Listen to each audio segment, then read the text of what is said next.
बिस्मिल्लाहिर्रहमानिर्रहीम। स्टूडेंट्स, आज की क्लास में इंशाल्लाह हम लोग यूनिट नंबर 2 काइनेमेटिक्स का एक बहुत ही important topic additions of vector by rectangular components method पे बात करेंगे। Additions of vectors by rectangular components method पे बात करेंगे। देखिएगा, टाइटल है additions of vector, addition of vectors, additions of vectors by rectangular components method,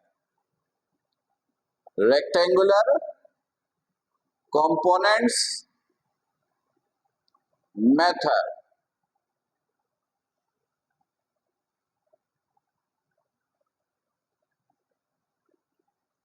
आज हम लोग इस टॉपिक पर बात करेंगे। बड़ा इंपॉर्टेंट टॉपिक होता है और अच्छी तरह समझिएगा। देखिए, सबसे पहले टॉपिक का ऑब्जेक्ट क्लियर कीजिए। I will give you two vectors, I will give you two vectors. नाम कुछ भी हो सकता है, A B P Q, V1 V2। I will give you two vectors and you will calculate their resultant. You have number of methods to calculate the resultant of vectors, but you will choose a method which is known as rectangular components method. आपको vector का resultant निकालना है by using rectangular components method, right? Students, इस method के अंदर हम लोग 4 step use करेंगे और उन 4 स्टेप्स की मदद से हम लोग रिजल्टेंट को डिटरमाइन करेंगे, राइट? जरा अब ये ऑब्जेक्ट फिगर डायग्राम से देखिएगा, it is Y axis, it is X axis, it is X axis, it is Y axis, it is vector number 1, नाम दीजिए V1, it is vector V1 और ये एंगल बना रहा है θ1। You have vector V1 which is making angle θ1. It is another vector. This is vector V2 and this vector is making an angle θ2. You have two vectors V1 and V2. V1 is making angle θ1 from x-axis and V2 is making angle θ2 from x-axis respectively. आपको इन दोनों का resultant निकालना है by using rectangular components method. इस method में 4 steps हैं। I will calculate resultant by using 4 different steps. Step number 1. In step number 1, you will resolve vectors into their components graphically as well as mathematically. Step number 1 में 2 vector जो given है, इन दोनों को graphically और mathematically components में break करना है।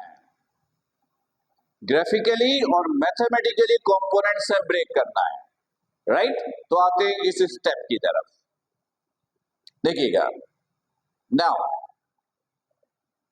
ये दोबारा मैंने एक्स वाई एक्सिस ड्रॉ किया। It is x-axis,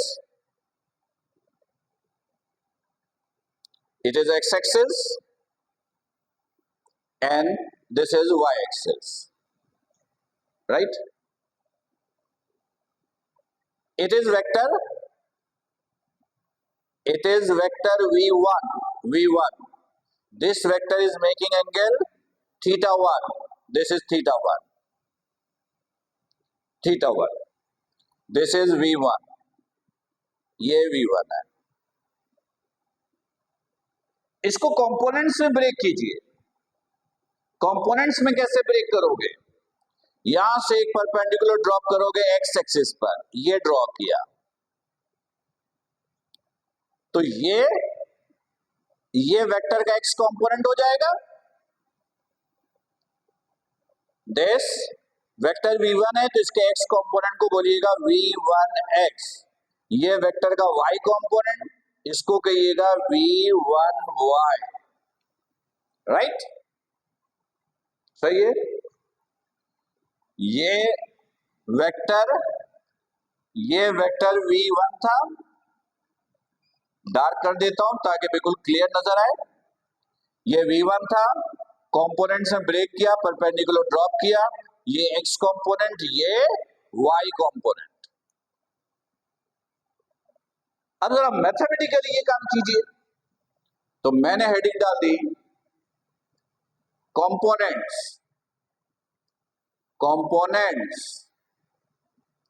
of v1। देखिएगा कैसे लिखेंगे इसे। सबसे पहले वेक्टर को मैथमेटिकल प्रेजेंटेशन दीजिए ऐसे, वेक्टर v1, इसके दो कंपोनेंट हैं, v1x, x कंपोनेंट के लिए unit vector i plus v1y unit vector j। i and j represents components of x and y। फिर आपने बताया where v1x is equal to v1 cos theta 1 and v1y is equal to v1 sin theta 1। इन दोनों की value यहां put कीजिए तो शक्ल कुछ इस तरह की हुई, v1 is equal to v1 cos theta 1, this is unit vector I, plus v1 sin theta 1, this is unit vector j। ये तो अभी आपने सिर्फ पहले वेक्टर को कंपोनेंट से ब्रेक किया ग्राफिकली और मैथमेटिकली। अब यही काम दूसरे वेक्टर के लिए कीजिए, सेकंड वेक्टर के लिए कीजिए, सही? तो पहले ये काम ग्राफिकली करते हैं। दूसरा वेक्टर जब ग्राफिकली आप ड्रॉ करोगे तो कैसे ड्रॉ करोगे? पहला वेक्टर जहां एंड हुआ, दूसरा वेक्टर वहां से स्टार्ट होगा। ऐड कर रहे हो ना, तो ऐड का क्या मतलब है? पहला वेक्टर जहां खत्म, दूसरा वेक्टर वहां से शुरू, राइट? इधर देखिएगा, ये पहला वेक्टर यहां पे एंड हुआ, पहले मैं यहां पर दूसरे वेक्टर के लिए एक्स एक्सिस ड्रॉ कर रहा हूं। ये एक्स एक्सिस ड्रॉ किया, ये मैंने दूसरे वेक्टर के लिए एक्स एक्सिस ड्रॉ किया। Vector v2 making angle theta 2 from x axis, दूसरा वेक्टर एक्स एक्सिस से कितना एंगल बना रहा है? थीटा 2। ये मैंने ड्रॉ किया, दिस इज वेक्टर f2 या v2, this is v2, this is angle theta 2, right? अब इसको कंपोनेंट से ब्रेक कीजिए, इसको कंपोनेंट से ब्रेक कीजिए। ये यहां से परपेंडिकुलर ड्रॉप किया, ये अगेन ये एक्स एक्सिस है, तो यहां से लेकर यहां तक ये x कंपोनेंट, इसको आप नाम देंगे v2x। यहां से लेकर यहां तक y कंपोनेंट, इसको नाम देंगे v2y, राइट? अब मैथमेटिकली काम कीजिए। Again heading is components of v2।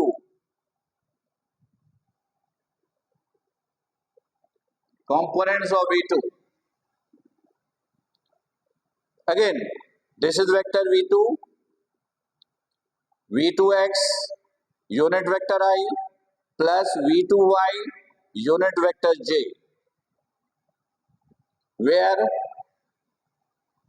again v2x is equal to v2 cos theta 2, v2y is equal to v2 sin theta 2, right? यहां वैल्यू पुट किया तो v2 is equal to v2x की जगह v2 cos theta 2 I plus v2 sin theta 2 and this is unit vector j. ये पहला step खत्म हुआ. ये क्या हुआ? पहला स्टेप कंप्लीट हुआ है. इन स्टेप नंबर 1 आपको V1 और V2 को मैथमेटिकली और ग्राफिकली कंपोनेंट्स में ब्रेक करना था. कंपोनेंट्स में ब्रेक करना था. तो ग्राफिकली भी ब्रेक किया, मैथमेटिकली भी किया. राइट? कंफ्यूजन है तो इस लेक्चर्स को फिर बैक जाइए और दोबारा पहला स्टेप अच्छी तरीके से देख लीजिए ताकि ये स्टेप अच्छी तरीके से बिल्कुल क्लियर हो जाए. सही. अब आते हैं स्टेप नंबर 2 पर. स्टेप नंबर 2 में क्या करेंगे? रिजल्टेंट वेक्टर का एक्स और वाई कंपोनेंट डिटरमाइन करेंगे graphically and mathematically. In step number 2, you will determine the x and y component of resultant of V1 and V2. तो पहले ग्राफिकली ड्रॉ करें. रिजल्टेंट ड्रॉ कैसे करते हो? पहले वेक्टर के टेल और आखिरी वेक्टर के हेड को ज्वाइन करोगे. पहले वेक्टर के टेल और आखिरी वेक्टर के हेड को ज्वाइन करोगे तो रिजल्टेंट मिलेगा. तो पहले ये काम कर ले. ये देखिएगा, ये पहले का टेल, ये आखिरी का हेड, इन दोनों को ज्वाइन कीजिए. आप ये काम स्केल से कीजिएगा. आप ये काम किससे कीजिएगा? स्केल से. लाइन बिल्कुल स्ट्रेट होनी चाहिए और जहां पे आखिरी वेक्टर का हेड है वहां पर आप हेड बनाइएगा. ये this is head, this is resultant V. ये है रिजल्टेंट V. ये रिजल्टेंट का एक्स एक्सिस है, ये रिजल्टेंट का एक्स एक्सिस है. ये रिजल्टेंट है, ये रिजल्टेंट का एक्स एक्सिस है. अब रिजल्टेंट को कंपोनेंट से ब्रेक कीजिए. ये इसके हेड से ये परपेंडिकुलर ड्रॉप किया, ये ड्रॉप किया, तो यहां से लेकर यहां तक ये रिजल्टेंट का एक्स कंपोनेंट होगा, ये रिजल्टेंट का एक्स कंपोनेंट होगा. यहां से यहां तक मैंने जरा नीचे शो किया है Vx. यहां से लेकर यहां तक ये रिजल्टेंट का एक्स है और ये पूरा ये रिजल्टेंट का वाई है. मैंने जरा सा दूर शो किया ताकि कॉन्सेप्ट बिल्कुल क्लियर रहे. कंफ्यूजन हुई? अगर प्रॉब्लम हुई थोड़ा सा बैक जाइए, फिर ये स्टेप देख लीजिए ताकि ये कॉन्सेप्ट बिल्कुल क्लियर रहे. राइट? ओके. अब देखिएगा, अब मैंने कहा x कंपोनेंट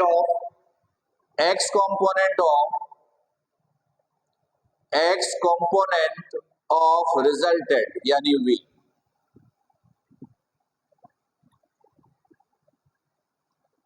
इधर देखिएगा, ये और ये आपस में क्या इक्वल, ये और ये आपस में क्या है? इक्वल. फिर देखिएगा, ये और ये आपस में क्या है? इक्वल. ये V2x तो ये भी क्या होगा? V2x. तो Vx बराबर हो गया V1x plus V2x. Vx is equal to V1x plus V2x. तो आपने कहा कि Vx बराबर हो गया V1x प्लस V2x के. राइट? इन दोनों की वैल्यू पुट कीजिए. This is V1x, V1 cos theta 1 plus V2 cos theta 2. इसी तरह रिजल्टेंट का y निकालिए. y component of resultant, y component of resultant यानी V. देखिएगा, ये और ये आपस में क्या इक्वल, ये और ये आपस में क्या होगा? इक्वल. It is V1y. तो ये भी क्या होगा? ये भी होगा V1y. ये और ये आपस में इक्वल. तो Vy is equal to V1y plus V2y. Vy is equal to V1y plus V2y. तो vy is equal to v1y plus v2y। इन दोनों की वैल्यू पुट कीजिए। This is v1y, this is v2y। तो vy is equal to v1 sine theta 1 plus v2 sine theta 2। ये था step number 2, ये था step number 2। Step number 3, by using Pythagoras theorem you will calculate the magnitude of the resultant। in step number 3, by using Pythagoras theorem you will calculate the magnitude of the resultant। Pythagoras theorem ये है। according to the Pythagoras theorem, according to the Pythagoras theorem, Pythagoras theorem, Pythagoras theorem ये है। hypotenuse square is equal to base square plus perpendicular का square. ये है hypotenuse square is equal to base square plus perpendicular square. तो अब इधर देखिएगा, ये रिजल्टेंट है, ये रिजल्टेंट का ट्राइंगल है, ये राइट। हाइपोटेन्यूज किसको कहते हो? 90 डिग्री के क्रॉसपॉन्डिंग साइड्स को, सामने वाले साइड्स को। दिस इज 90 डिग्री, ये है हाइपोटेन्यूज, ये ट्राइंगल है। This is hypotenuse, this is perpendicular and this is base. तो हाइपोटेन्यूज की जगह आपने पुट किया v। वेक्टर का साइन यूज नहीं कीजिएगा। हाइपोटेन्यूज जो है वो मैग्नीट्यूड को डील करता है। किसको डील करता है? मैग्नीट्यूड को। तो hypotenuse v square, base is vx square and perpendicular is vy square. hypotenuse is v, base is vx and perpendicular is vy। अब इन दोनों की वैल्यू पुट कीजिए, इन दोनों की वैल्यू पुट कीजिए। ये vx की वैल्यू, ये vy की वैल्यू। इधर देखिएगा, this is v square is equal to vx की जगह ये वैल्यू है, ये v1 cos theta 1 plus v2 cos theta 2, this is square, plus vy is this, v1 sin theta 1 plus v2 sin theta 2, this is a square, right? दिख रहा है आपको? नहीं दिख रहा है, थोड़ा सा मैं यहां लिख देता हूं इसे।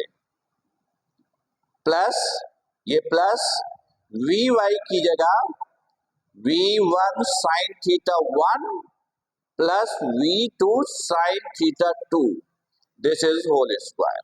vx की वैल्यू एंड ये vy की वैल्यू अब दिख रहा है।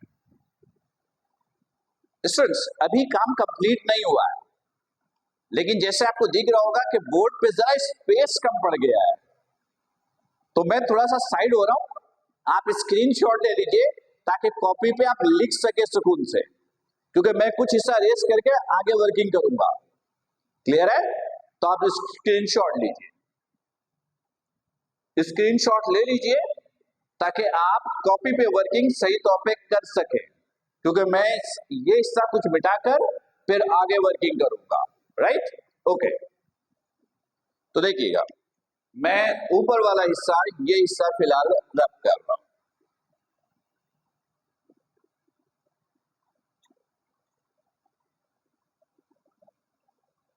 फिलहाल मैंने ये हिस्सा रेस किया है। अब देखिएगा, ये स्क्वायर हटाने के लिए आप क्या करोगे? रूट लोगे। ये स्क्वायर हटाने के लिए क्या करेंगे, रूट लेंगे, तो v हो जाएगा आपके पास, v is equal to root v1 cos θ1 plus v2 cos θ2 whole square plus v1 sin θ1 plus v2 sin θ2 whole square, right student. ये है रिजल्टेंट का मैग्नीट्यूड मालूम करने का फॉर्मूला, ये है। If you will have two vectors v1 and v2, then their resultant and magnitude of their resultant can be determined by using this formula. अच्छा students, exam में ना आपको एक सरप्राइज मिल सकता है। वैसे तो हमारे सिलेबस में है कि you have two vectors and you will determine their resultant by using rectangular components method. अगर फर्ज कीजिए कि दो से ज्यादा वेक्टर हो और आपको रिजल्टेंट निकालने के लिए कहा जाए, तो फिर क्या करोगे? तो ज़हन पे रखिएगा, सारी वर्किंग ऐसी करेंगे, दो वेक्टर के लिए करें आप पहले, जब यहां तक पहुंचे ना, यहां तक, इसके बाद आप इसको n वेक्टर्स में कन्वर्ट कर दीजिए, नंबर ऑफ वेक्टर्स में कन्वर्ट कर दीजिए। ऐसे देखिएगा, मैंने लिखा for n vectors, for n vectors. अगर वेक्टर बहुत सारे n है तो गौर कीजिए, दो वेक्टर है तो v1 cos θ1 v2 cos θ2, तीन होगा तो v3 cos θ3 ऐड हो जाएगा, चार हुआ v4 cos θ4 ऐड हो जाएगा। इस तरह ऐड करते जाइए, लिखेंगे प्रेजेंट ऐसे करेंगे, देखिएगा v is equal to root, ये रूट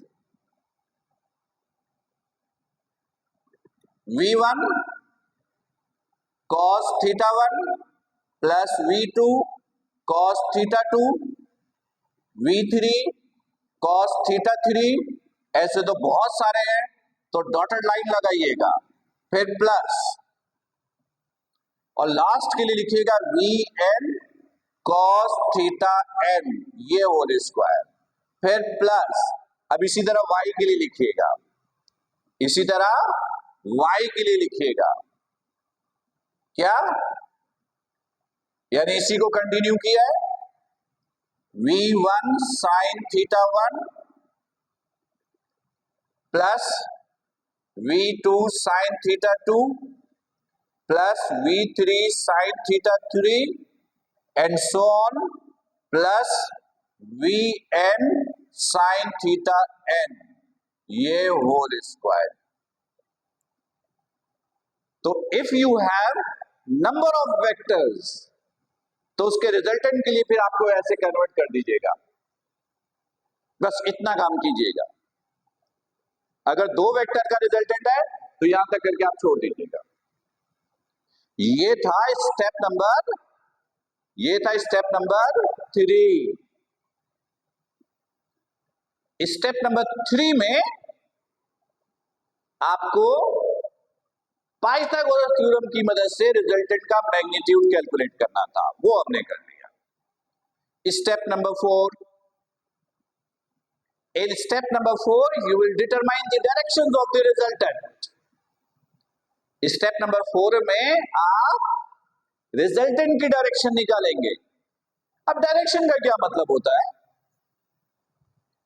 देखिए, डायरेक्शन का एक मतलब तो होता है कि where is the direction, where is the movement, right, left, up, down, it is the first concept. Another concept of the direction is angle of the resultant, angle of the resultant from x-axis, angle of the resultant from x-axis, it is the another concept of the direction। अब फिलहाल ये use करना हमने। चौथे step में resultant की direction निकालनी। ये देखिएगा, ये रिजल्टेंट है, ये रिजल्टेंट एक्स एक्सिस से कितना एंगल बना रहा है, ये इसकी डायरेक्शन होगी। और याद रखिएगा, रिजल्टेंट की डायरेक्शन निकालने के लिए, रिजल्टेंट का एंगल निकालने के लिए एक ट्रिग्नोमेट्रिक रेशियो है जो आपकी हेल्प करेगा और वो है tan theta. Trigonometric ratio tan theta, इसकी हेल्प लेंगे और डायरेक्शंस को डिटरमाइन करेंगे। तो सिचुएशन कुछ ये होगी, देखिएगा। थोड़ा सा इसको रब कर रहे हैं, फिलहाल इसको हमने हटा दिया। अब इधर देखिएगा, डायरेक्शन ऑफ रिजल्टेंट v, इसके लिए हम ये यूज करेंगे as we know that tan theta perpendicular over base, tan theta is equal to perpendicular over base. This is perpendicular vi and this is base vx. Perpendicular vy and base is vx. vy vx की value put कीजिए, vy और vx की value put कीजिए। vy v1 sin theta 1 plus v2 sin theta 2, vx की value v1 cos theta 1 plus v2 cos theta 2। tan को इस तरफ लाइए, theta is equal to tan inverse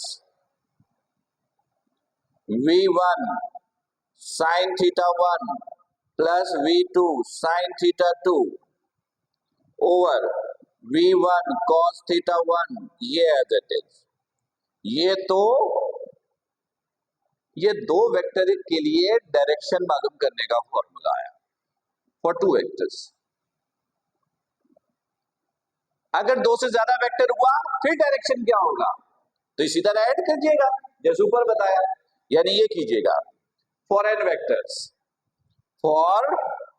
vectors, इधर देखिएगा theta is equal to tan inverse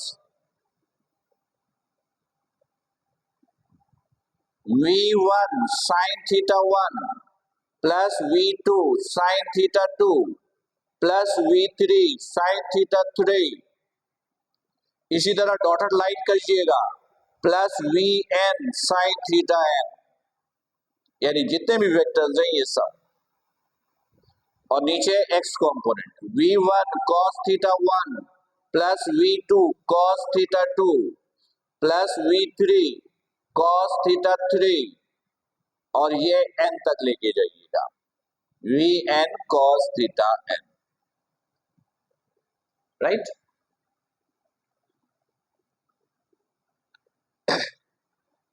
ये था आपके पास direction of the resultant. Students, उम्मीद तो यही है कि कॉन्सेप्ट बिल्कुल क्लियर होगा, पर एडवांटेज तो आपके पास है, आप जितनी मर्तबा देखना चाहें लेक्चर्स को देखिए, प्रॉब्लम्स हो तो नोट कीजिए और फिर लाइव सेक्शन में डिस्कस कीजिए, राइट। पेपर में ये टॉपिक कुछ इस तरीके से पूछा जाएगा कि you have two vectors v1 and v2 which are making angle theta 1 and theta 2 from x axis respectively, then calculate their resultant by using rectangular components method। तो ये सारी वर्किंग आपको करनी है, प्रॉपर वर्किंग मैंने आपको वर्कबुक के अंदर मेंशन की है ताकि आपको एग्जाम्स में कोई प्रॉब्लम ना हो। अच्छा, ये जरा मैं रिमाइंड कर दूं कि ये जरूरी नहीं है कि पेपर में v1 और v2 ही वेक्टर दे, हो सकता है कि पेपर में कहे you have two vectors a and b, ये हो सकता है पेपर में कहे you have two vectors p and q। Method यही होगा, अगर मेथड समझ में आ गया तो वेक्टर कोई भी नाम दे दे, वर्किंग आपको ऐसे ही करनी, बस एक v1 v2 की जगह वेक्टर का नाम बदल देगा। पर ये टॉपिक है बड़ा इंपॉर्टेंट, तो उम्मीद है कि लेक्चर बिल्कुल क्लियर होगा, सबको सारी बात समझ में आ गई होगी। फिर भी कोई प्रॉब्लम हो तो नोट कर लीजिएगा ताकि लाइव सेशन में आप उससे डिस्कस कर सके, राइट। तब तक अपना बहुत ख्याल रखिएगा। अस्सलाम वालेकुम।